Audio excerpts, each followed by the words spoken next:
मीर रजा case में अहम पेशरफ। जराये के मुताबिक मीर रजा के मैदे से तेजाब की मौजूदगी के शवाहिद मिले हैं। मीर रजा के फेफड़े तेजाब के बाइस मुतासर हुए, जबकि मीर रजा की शर्ट पर तेजाब और किसी के पसीने के निशान भी मिले हैं। जाए वक़्वा के करीब मौजूद गेस्ट हाउस को पुलिस ने सील कर दिया है। गेस्ट हाउस में काम करने वाले 6 अफराद को भी हिरासत में ले लिया गया है। केस से मुतालिक अब तक 21 अफराद को हिरासत में लिया जा चुका है। इसी पर बात करेंगे। ब्यूरो चीफ कराची असलम खान हमें ज्वाइन कर चुके हैं। असलम साहब, आहिस्ता आहिस्ता गुत्थी सुलझना शुरू हो गई है। पुलिस अब क्या मौक़िफ़ रखती है? क्योंकि जो वालिदैन हैं पहले तो वो बता रहे थे कि रिपोर्ट को बदला, फिर नई दफ़ा शामिल हुई, अब कुछ बेहतरी है इन्वेस्टिगेशन के हवाले से, आप क्या शेयर कर पाएंगे? देखिए, अभी तफ्तीश जारी है और जो इब्तिदाई पोस्टमार्टम रिपोर्ट आई थी और उसके बाद जब तस्वीर सामने आई थी तो उस रोज से ही इस केस ने खुदकुशी के बजाय कत्ल की सूरत में अपना रुख मोड़ा था कि ये मामला खुदकुशी का नहीं कत्ल का है। अब गुज़िश्ता रोज दिनों जो एक पोस्टमार्टम हुआ, दूसरा जो पोस्टमार्टम हुआ और फिर मुख्तलिफ नमूने लिए गए थे मैदे के, फेफड़े के, और उसके सैंपल फिर जामा कराची लेबोरेटरी भी भेजे गए और उसकी जो शर्ट था उसके भी सैंपल भेजे गए। तो उसमें अब जो तफ्तीश हुई है उसके मुताबिक जो मैदे में तेजाब की मौजूदगी के शवाहिद मिले हैं, ऐसा बताना है जराये का, और फेफड़े भी तेजाब के बाइस मुतासर हुए। और जो शर्ट है मीर रजा की उसमें भी तेजाब और किसी के पसीने के निशान अब मिले हैं। और लगता ही है कि ये मामला जो कत्ल वाला था वो उसमें उसके शवाहिद मजबूत होते जा रहे हैं। चाहे वक़्वा करीब एक गेस्ट हाउस की बात की जाती रही है कि उसके वालिद, जब रजा के वालिद वहां पहुंचे थे तो वहां पर कुछ नौजवान थे और उनको जब तस्वीर दिखाई रजा की तो वहां पर वो नौजवान वहां से फौरन भागकर अंदर गया और वहां से वो फरार हो गए। तो उस गेस्ट हाउस को भी ताला लगा दिया गया है, ऐसा बताना है पुलिस जराये का, और गेस्ट हाउस को मशरूफ होने पर बंद किया गया और वहां काम करने वाले 6 अफराद को हिरासत में लिया गया। केस से मुतालिक अब तक 21 अफराद को हिरासत में लेकर के उनके बयानात रिकॉर्ड किए गए हैं और इन अफराद में मीर रजा के दोस्त और बिजनेस पार्टनर भी शामिल हैं। और दूसरी तरफ जो कमेटी जो तब्दील हुई पुलिस की, उसका भी इजलास जारी है। ये जो तमाम शवाहिद हैं वो उनका जायजा वहां लिया जाएगा। अभी इसकी जो बाकायदा तौर पर जो ब्रीफिंग है वो पुलिस हुकाम करेंगे, लेकिन जो जराए हैं उनकी जानिब से ऐसा बताना है। जी सही, ठीक है। असलम खान, आप हमें अपडेट कर रहे थे, आपका बेहद शुक्रिया।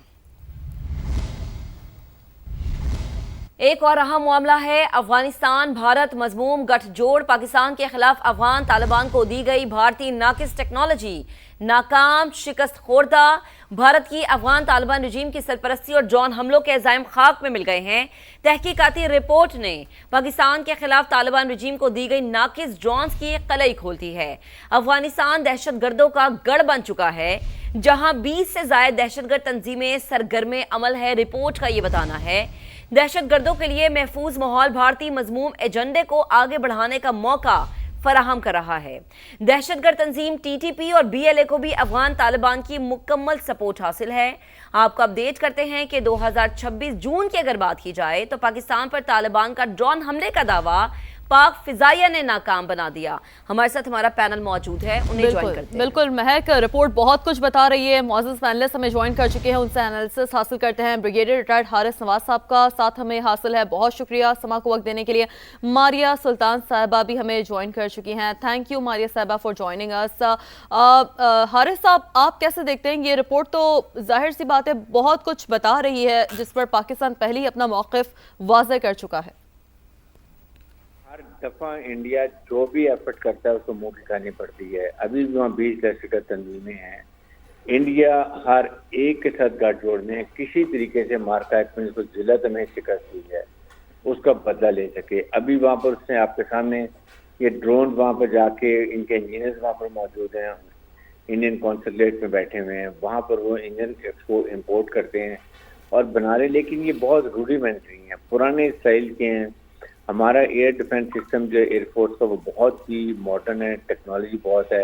जितनी दफ़ा इन्होंने अटैम्प्ट किए सारे हमने इनके जो ड्रोन से वो गिरा दिए और उसके बाद ये अपने लोगों के लिए भी इस्तेमाल कर रहे हैं कि उनके खिलाफ फोटोग्राफी करते हैं, उनके ऊपर एक्सप्लोसिव इस्तेमाल करते हैं जो अपने लोगों के खिलाफ करना है। वैसे ही एक ह्यूमन राइट्स वायलेशन है और इसमें आप 2026 में भी इन्होंने अटैक किए, 9 अटैक किए, सारे के सारे हमने इवन हमारी जो एयर स्पेस को क्रॉस भी नहीं कर सके और हमने इनके गिरा दिया। और वो सारे चेक किए तो रूडिमेंट्री पुराने स्टाइल के हैं, ना वो कोई स्पीड कर सकते, रेंज उनकी 70 से लेकर 250 तक है। उसके बाद भी वो पेलोड भी कम उठाते हैं और इतने इफेक्टिव भी नहीं है। तो इसलिए ये जहाँ जाते हैं वहाँ इनको मुंह की खानी पड़ती है, और बुरी तरीके से भी इस तरह इनका नाकामी हुई है, हर जगह इनका भांडा फूट जाता है। सही, ठीक है ब्रिगेडियर साहब, साथ रहिएगा। हमारी सेवा आपकी तरफ आते हैं। दहशतगर्दों के लिए महफूज माहौल भारतीय मजमूम एजेंडे को आगे बढ़ाने का मौका फराहम करा है, रिपोर्ट ये बताती है। अब ये कोई पहली रिपोर्ट नहीं है जिसने भारत को या अफगानिस्तान में होने वाली दहशतगर्दी को बेनकाब किया हो। इससे पहले भी बहुत सारे रिपोर्ट और बहुत सारे शवाहिद इकट्ठे हुए हैं। लेकिन अब सवाल यहाँ पर ये उठता है कि दुनिया को या आलमी इदारों को मजीद क्या सबूत चाहिए भारत के खिलाफ, क्योंकि एक स्ट्रॉन्ग नेटवर्क अफगानिस्तान से वो रन करता है, सपोर्ट करता है, फंडिंग करता है। क्या कमेंट करेंगी? देखें, ये रिपोर्ट अहम है इसलिए कि ये वो ऐसी रिपोर्ट है जो आप अदालत के सामने लेके जा सकते हैं। आपको इस वक्त वो शवाहिद चाहिए जिसकी बुनियाद के ऊपर आप यूएन सिक्योरिटी काउंसिल के अंदर हिंदुस्तान के खिलाफ सिर्फ 1373 के तहत नहीं, लेकिन 1267 के तहत भी ये वाज़ेह कर सके कि हिंदुस्तान जो है इलाकाई दहशतगर्दी के अंदर मुलव्वस है, दूसरा अफगानिस्तान की सरजमीन दहशतगर्दी के लिए इस्तेमाल कर रहा है। तीसरा ये कि जाहिर सी बात है, जब आप इंटेलिजेंस बेस्ड रिपोर्ट शेयर करते हैं तो उसमें एक सबसे बड़ा मसला ये होता है कि वो इंटरनेशनल कोर्ट में या बाकी जगह के ऊपर बायस होने की वजह से या इनसफिशिएंट एविडेंस प्रोटोकॉल्स की वजह से उनको उस तरह इस्तेमाल नहीं किया जाता। तो ये रिपोर्ट उस लिहाज से आपके लिए एक अहम डेवलपमेंट है, क्योंकि ये जो कुछ आप कह रहे हैं उन सब की शवाहिद को भी दुनिया के सामने लेके आ रही है, और साथ ही साथ ये 3 चीजें बता रही है। एक तो ये कि हिंदुस्तान जो है दहशतगर्दी के अंदर अफगानिस्तान की मावनत कर रहा है, दूसरा अफगानिस्तान से दहशतगर्दी हो रही है और मुसलसल पाकिस्तान के खिलाफ हो रही है, तीसरा ये कि जो टेक्नोलॉजी हिंदुस्तान अफगानिस्तान को दे रहा है उसके अंदर भी दहशतगर्दी की मावनत आ जाती है, क्योंकि उन्होंने ये नहीं कहा कि ये दहशतगर्दी ये जो अफगानिस्तान की सरजमीन के अंदर एग्रीकल्चर के लिए या किसी और चीज़ के लिए ड्रोन इस्तेमाल हो रहे हैं। ये रिपोर्ट वाज़ेह तौर के ऊपर कह रही है कि तकरीबन 660 जो है दहशतगर्दी के हमले पाकिस्तान के अंदर हुए हैं अफगानिस्तान की सरहद से। तो इसका मतलब यही है कि आपके पास जो इस वक्त सूरत हाल है जो हिंदुस्तान की खास तौर के ऊपर, वो यही है कि ये आपके खिलाफ दहशतगर्दी में मुलव्वस है, और जो इनकी टेक्नोलॉजी है वो भी गैर मुस्तनद, मतलब इतनी रिलायबल नहीं है। तो ये इंडियन डिफेंस प्रोडक्शन साइकिल्स के अंदर जो प्रॉब्लम्स आ रहे हैं, वो उनकी जो डिफेंस प्रोडक्शन की जो अप्रोच है, वो उनकी जो दहशतगर्दी की सपोर्ट है, वो इन तमाम चीज़ों को एक तरह से दुनिया के सामने भी लेके आ रही है, और समथिंग जो आप मतलब एडमिसिबल होगा in the court of law also. दुरुस्त बात है। हमारी सब आपकी इसी बात को मैं हारिस नवाज साहब की जानिब भी ले जाना चाहूँगी कि ये तो टेक्नोलॉजी रिलायबल नहीं है जिसका तमगा ये सजाते रहे हारिस साहब, तो ये भारत की टेक्नोलॉजी तो पहले भी मार के हक़ में फरसूदा साबित हुई, नाकाम साबित हुई। ये तो अफगानिस्तान को भी इससे सीखना चाहिए जो हाल उनका मार के हक़ में हुआ है, फिर किस बात का तमगा ये सजा रहे हैं?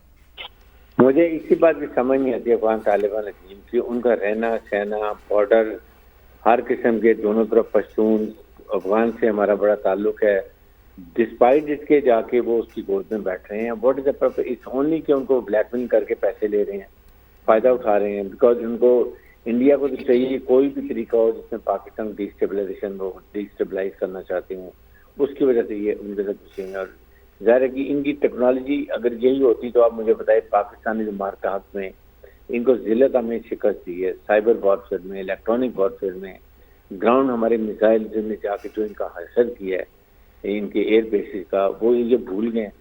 इसलिए ये अब ये क्या करेंगे? ये पुराने ज़माने के इंजन इंपोर्ट करते हैं चाइना से, वो जाके वो हेलीकॉप्टर ये ड्रोन इस्तेमाल कर रहे हैं, और वो बिल्कुल पुराने ज़माने के हैं, टेक्नोलॉजी पुरानी है, काम कुछ नहीं कर सकती है, रेंज भी उनकी कम है, एक्सप्लोसिव भी थोड़ा उठा सकते हैं, ना कभी पाकिस्तान को डैमेज कर सके हैं, ना कोई हमें प्रॉब्लम क्रिएट कर सके हैं।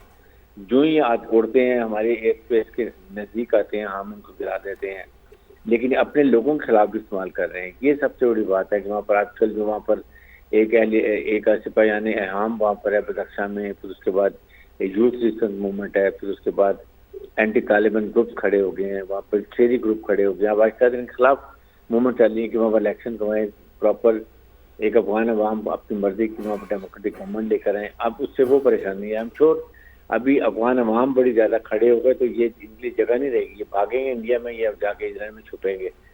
पैसा इन्होंने इकट्ठा कर लिया है, इसलिए अब इस स्टेज के ऊपर ये इंडिया को जो एक्सपोज होना, ये बहुत अच्छी बात हुई है और दुनिया को पता चल गया पाकिस्तान शुड वाकई अब जो है सलामती कॉल में जाना चाहिए। हमारी सिक्योरिटी की बात है, नेशनल सिक्योरिटी इशू है, सलामती की बात है, टेरिटोरियल बाउंड्रीज की बात है, अवाम की जान माल की हिफाजत की बात है। इसलिए जाके पाकिस्तान को बहुत बोल्ड तरीके से अमेरिकन हमारी बात को समझते हैं, इसलिए कि अब हमारा स्टेचर हाई है, हमारी बात को समझते हैं, हमारी बात को सुनते हैं। हमने उनके बहुत बड़ा कदम किया, पीस कीपिंग का काम किया है। तो इसलिए अभी पाकिस्तान को चाहिए कि प्रॉपर डोजर बनाए और जाके चाइना की मदद से इस्लामिक काउंसिल में इसको इशू को लेकर जाए और वहाँ जवाब करे।